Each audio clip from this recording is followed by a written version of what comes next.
Acting takes enough courage on its own, but doing your own stunts is a whole other ballgame. Sadly for these actors, going the extra mile for a role caused physical or psychological damage they definitely regret. 1972's Deliverance made a big impact on pop culture. It's probably best known for its infamous scene with Ned Beatty, but there are some other notable moments in the picture, including one scene that Burt Reynolds regretted filming. Reynolds was known for doing a lot of his own stunts, and when he decided to film the movie's big waterfall scene himself, he wound up with a painful injury. As he told The Hollywood Reporter in 2015, "I went over the falls, and the first thing that happened, I hit a rock and cracked my tailbone, and to this day it hurts." Sadly, Reynolds had insisted that he do the stunt himself, and director John Borman wanted to use a dummy rather than his star. When Herb A. Lightman of American Cinematographer visited the set of the film not long after the accident, Reynolds gave him the lowdown on what happened. He recalled, "I lit right on my tailbone on a submerged rock and bounced about 5 feet in the air. Man, did that hurt. I could hardly move for several hours afterward." When Reynolds sat down with the Business Insider in 2016, 2 years before his death at the age of 82, he admitted that he should have let his stuntmen take the lead more often. Reflecting on the dangerous scenes he did himself, he called the decision a dumb macho thing to do. Michael J. Fox has never been known for doing his own stunts, but when it came to the hanging scene in Back to the Future Part 3, director Robert Zemeckis needed a close-up that they would not be able to fake. As a result, Fox put himself in the news for a shot that was meant to be pretty easy, all things considered.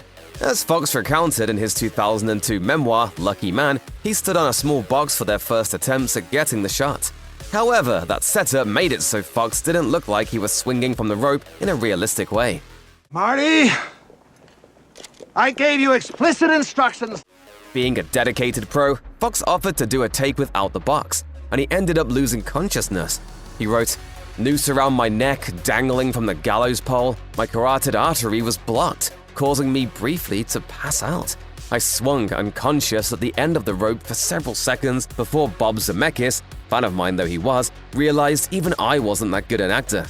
In his memoir, Fox recounted a conversation between himself and his doctor, who believed at the time that the hanging had something to do with his worsening condition. He wrote, "I was convinced now that my problem was physiological and not neurological, probably related to the Back to the Future hanging." Of course, Fox was ultimately diagnosed with Parkinson's disease, and while the hanging stunt wasn't a factor, he still regretted stepping off that box. There's a famous scene from Kill Bill Volume 2 in which Uma Thurman's Beatrix, the bride kiddo, drives a convertible down a sandy, tree-lined road. What few people knew when the film was released in 2004 was that Thurman was involved in a serious crash while filming this scene.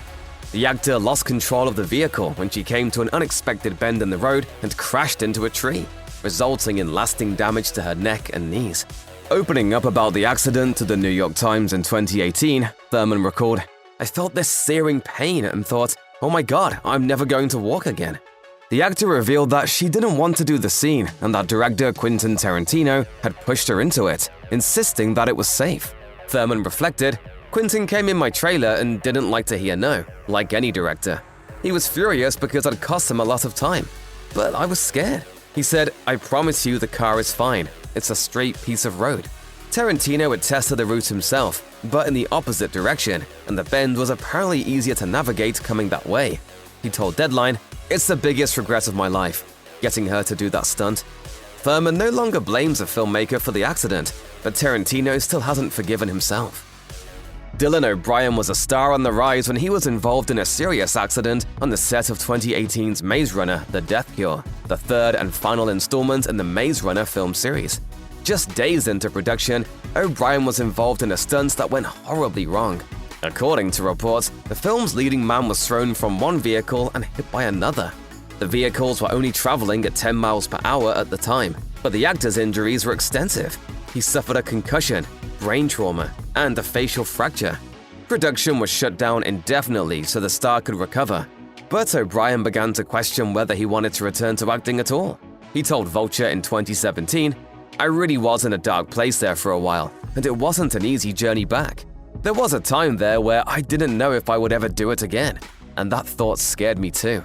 The actor went on to explain that his extensive recovery, which lasted about 6 months, felt excruciatingly slow to him due to how low he felt. He reflected that even months after the fact, he still struggled to speak about it. It was horrible. It was a very scary thing.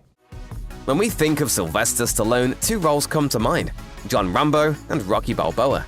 The Italian stallion gave everything while playing these two characters, including his physical well-being. For Rocky IV, Stallone thought that the best way to make the boxing look legit was to actually get punched.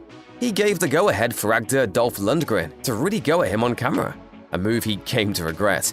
Stallone felt the injuries by the third take, but he ignored them, only to be rushed to the ER later that night. It turned out that Lundgren had hit him so hard that his heart had begun to swell. Speaking with Ain't It Cool News in 2006, Stallone explained, "My blood pressure was 200 plus, and the next thing I knew, I was on a low-altitude flight from Canada to St. John's Hospital in Santa Monica, and there I resided in intensive care for 8 days."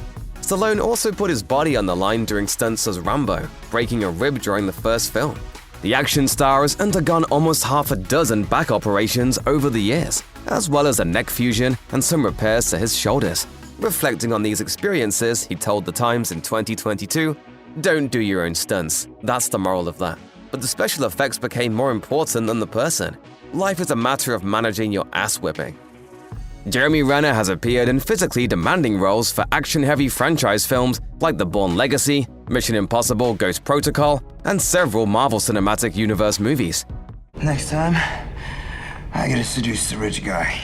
Given his resume, it's somewhat surprising that the stunt he regrets doing is from the comedy film Tag. The movie follows a bunch of grown-up friends who are still playing the same game of tag they began as kids. In one sequence, Renner runs along some chairs as he tries to make his escape. Unfortunately, one of the chairs broke. Renner explained to Entertainment Weekly that the accident caused him to fall and break his arms. Even so, it took him trying to film the scene over to make him realize he was hurt.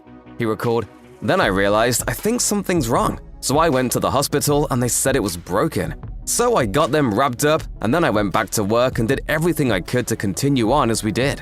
He really started to regret doing the stunt himself when it came to spending time with this kid, finding it particularly upsetting that he couldn't hold her. Brendan Fraser rose to prominence playing the swashbuckling lead in 1999's The Mummy and his 2001 sequel, The Mummy Returns, both of which contain plenty of action set pieces. Fraser blacked out while filming his hanging scene in the first movie, and it was a scary experience. His stuntman did the wide shots, and Fraser came in for the close-ups, only for the world to quickly fade around him. As he described to Entertainment Weekly, "It was like turning down the volume switch on your home stereo, like the Death Star powering down. I regained consciousness and one of the EMTs was saying my name. The stunt coordinator found it funny, but Fraser wasn't amused and decided to call it a day on set." Loosen the knot and let me go. Even now, Fraser and director Stephen Sommers argue about who is to blame for the incident, though the actor has ultimately taken responsibility for his stunt choices. He was simply taking on too much at the time. He told GQ, "I believe I probably was trying too hard, in a way that's destructive." Fraser said that he was always in and out of hospitals, and that when production on The Mummy Tomb of the Dragon Emperor began in 2008, his body was falling apart. David Ayer's Suicide Squad has its fair share of critics, but one thing that most people can agree on is that Margot Robbie was perfectly cast as Harley Quinn. She made the role her own and is still associated with it to this day. But there's one scene from her first outing as a famous DC character that Robbie absolutely hated to film. As Harley recalls her turn from psychiatrist to psychopath, she discusses the moments that the Joker convinced her to jump into a vat of chemicals. She does what he tells her, and he jumps in to pull her out of the solution. It's definitely one of the stranger parts of the Joker and Harley Quinn's toxic relationship, and it drove Robbie mad. Speaking to the Washington Post, she explained, "That chemical scene was the most unpleasant thing I've ever done in my entire life, so that was definitely my least favorite. It was like this gluggy paint stuff that was so far in my ears and up my nose that I was choking on it underwater and I couldn't breathe." The Australian A-lister added that the color of the material also prevented her from seeing while she was submerged, and that the stunt was her least favorite thing about the Suicide Squad filming experience. Coincidentally, she noted that her favorite stunt in the film also had her submerged, but this time in water and with a freediving expert on hand. This scene may not be a stunt in the traditional sense, but its lasting impact on the actor and film industry has caused plenty of reason for Kurt Russell to regret it. In the already tense film The Hateful Eight, Kurt Russell's character rips a guitar out of Jennifer Jason Leigh's hands and breaks it into pieces against a wooden beam in a fit of rage. All this was planned, of course, except for one small detail. It turns out that the guitar was on loan to the production from the Martin Guitar Museum and was actually a 145-year-old priceless antique. As Russell explained to Esquire, Leigh had her choice of several guitars to practice on, and that was the one she developed an affinity for. Nobody ever said it was 145 years old at the time. Unfortunately, Martin deems the guitar both unfixable and irreplaceable, and as a result, they no longer loan guitars to film productions. Sadly, Russell had no idea, and when director Quentin Tarantino called Kurt, he discovered the truth. Leigh in particular looked distraught about the accident, and it was only then that Russell realized the importance of the instrument he'd just smashed. In his Esquire interview, he even admitted that, in the moment, he was worried more about Leigh than the guitar itself. And even if it's only because he hurt his co-star's feelings, this is one scene from The Hateful Eight that surely continues to haunt Russell.